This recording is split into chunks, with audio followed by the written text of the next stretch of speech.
Chapitre 9. Ne suis-je pas libre? Ne suis-je pas apôtre? N'ai-je pas vu Jésus notre Seigneur? N'êtes-vous pas mon œuvre dans le Seigneur? Si pour d'autres je ne suis pas apôtre, je le suis au moins pour vous, car vous êtes le sceau de mon apostolat dans le Seigneur. C'est là ma défense contre ceux qui m'accusent. N'avons-nous pas le droit de manger et de boire? N'avons-nous pas le droit de mener avec nous une sœur qui soit notre femme, comme font les autres apôtres, et les frères du Seigneur, et Cépha? Ou bien, est-ce que moi seul et Barnabas, nous n'avons pas le droit de ne point travailler? Qui jamais fait le service militaire à ses propres frais? Qui est-ce qui plante une vigne, et n'en mange pas le fruit? Qui est-ce qui fait paître un troupeau, et ne se nourrit pas du lait du troupeau?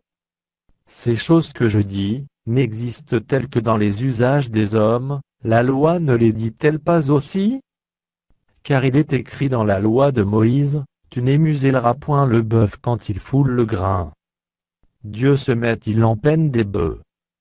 Ou parle-t-il uniquement à cause de nous? Oui, c'est à cause de nous qu'il a été écrit, que celui qui laboure doit laborer avec espérance, et celui qui foule le grain foulé avec l'espérance d'y avoir part.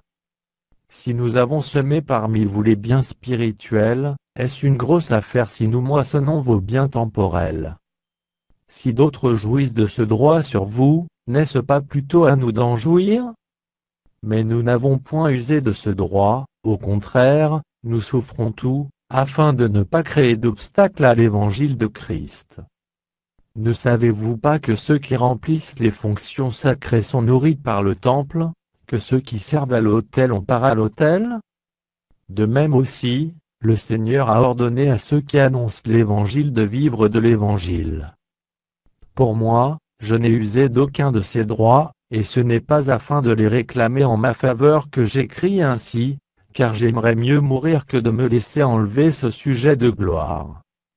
Si j'annonce l'évangile, ce n'est pas pour moi un sujet de gloire, car la nécessité m'en est imposée, et malheur à moi si je n'annonce pas l'évangile. Si je le fais de bon cœur, j'en ai la récompense, mais si je le fais malgré moi, c'est une charge qui m'est confiée. Quelle est donc ma récompense? C'est d'offrir gratuitement l'évangile que j'annonce, sans usure de mon droit de prédicateur de l'évangile. Car, bien que je sois libre à l'égard de tous, je me suis rendu le serviteur de tous, afin de gagner le plus grand nombre.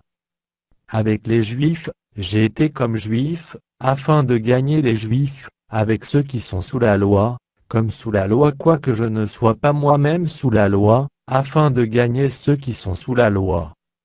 Avec ceux qui sont sans loi, comme sans loi quoique je ne sois point sans la loi de Dieu, étant sous la loi de Christ, afin de gagner ceux qui sont sans loi. J'ai été faible avec les faibles, afin de gagner les faibles. Je me suis fait tout à tous, afin d'en sauver de toute manière quelques-uns. Je fais tout à cause de l'Évangile, afin d'y avoir part. Ne savez-vous pas que ceux qui courent dans le stade courent tous, mais qu'un seul remporte le prix? Courez de manière à le remporter. Tous ceux qui combattent s'imposent toute espèce d'abstinence, et ils le font pour obtenir une couronne corruptible, mais nous, faisons-le pour une couronne incorruptible. Moi donc, je cours, non pas comme à l'aventure, je frappe, non pas comme battant l'air.